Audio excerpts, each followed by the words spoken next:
Yeah, I do know that I look like Bronson. So I've been paying attention a lot to the cricket so far during the summer. I mean, so far we're mostly through the cricket season at the moment. Basically watching Australia throughout, playing South Africa and the Windies, and it just kind of made me like think about just the absolute sheer amount of cricket that has happened over this season and over the last couple of seasons, and I'm trying to think about whether or not cricket has become oversaturated, whether it's just in general or just in Australia, because in fairness, it's getting pretty ridiculous for me to a certain extent. And like, I do want to state before this that like, I'm not a person that's like, I'm not a cricket diehard, but I do like to watch it. So I feel like from my perspective, obviously it's going to be like, I don't fully know, obviously, the full extent of what I'm talking about, but I do feel like I'm sort of in that space of like casual, but not so much casual fan of cricket, so that I'm basically kind of like a part of like the target audience that cricket would be trying to target. But yeah, like starting into it, obviously you had the T20 World Cup in Australia. This year was meant to happen last year, but it didn't because of COVID, and then they had to move it to Dubai. I feel like that is probably kind of the big problem that's come from it. It's like we've had two T20 World Cups within the space of 2 years when it should be like 4. Obviously, Australia won it in Dubai last year and didn't go so well in the pool stage or the super whatever the hell. Basically, like even that just seems, the whole thing's a bit weird. You got all these like big qualifying games, then you got the big countries that come in, then we go to semis. But it just seemed like it was just, well, then what was the point of this tournament or the previous tournament kind of thing? Because it's like, it should have just become a regular thing where it happens every year. And obviously England ended up winning the whole thing. They did very well.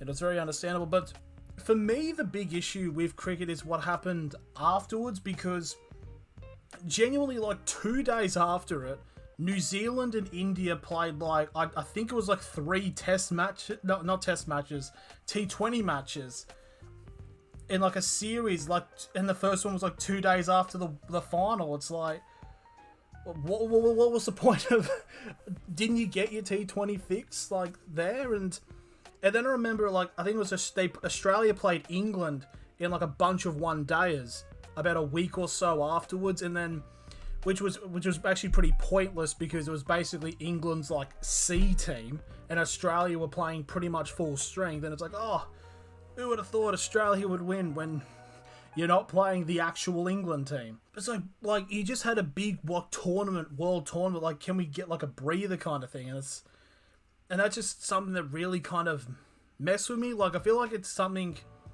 with it being put probably like near the beginning, sort of, or like roughly or somewhat in the middle of like the cricket season, it doesn't give a lot of time for like, I think, casual fans like me to like breathe, or like, it's like, okay, now you gotta go into like the test matches and whatnot, because it's like, I feel like it should have happened probably, say, around January, like right near the end of the summer in Australia.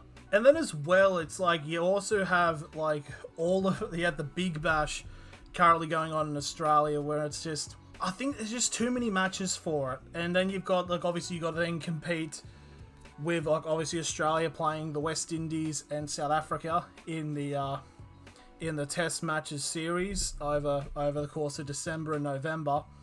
So it's just,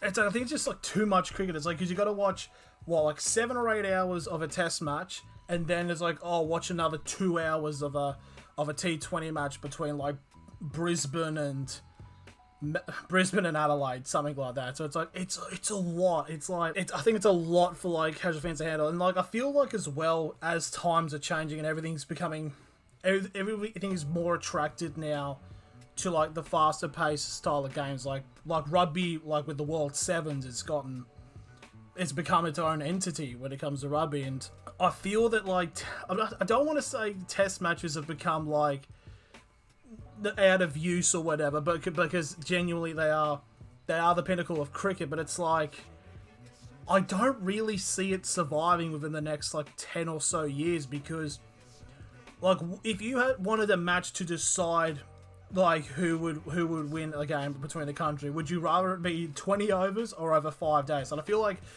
with younger people, and I know this is like, oh, the darn kids don't have an attention span to just sit there and watch for several hours. So, and it's like, it's either they need to like cut down on I don't know, they got to cut down on something to like actually seems like people aren't just like, there's a cricket, there's nothing for about 7 or 8 months, and then just get walloped by so much cricket in like very quickly. I hope this somewhat made sense, because I definitely know this has just been complete rambling of someone who who probably has no idea what he's talking about. But I also would like to see what the perspective is from other countries, because obviously I'm speaking from an Australian perspective. It can be very different for, say, someone who's from New Zealand, England, South Africa, the Windies, India, Pakistan, or whatever. So, I don't know, is it the same, is it just an Australian problem with cricket about it being potentially oversaturated, or is this like across the board with cricket?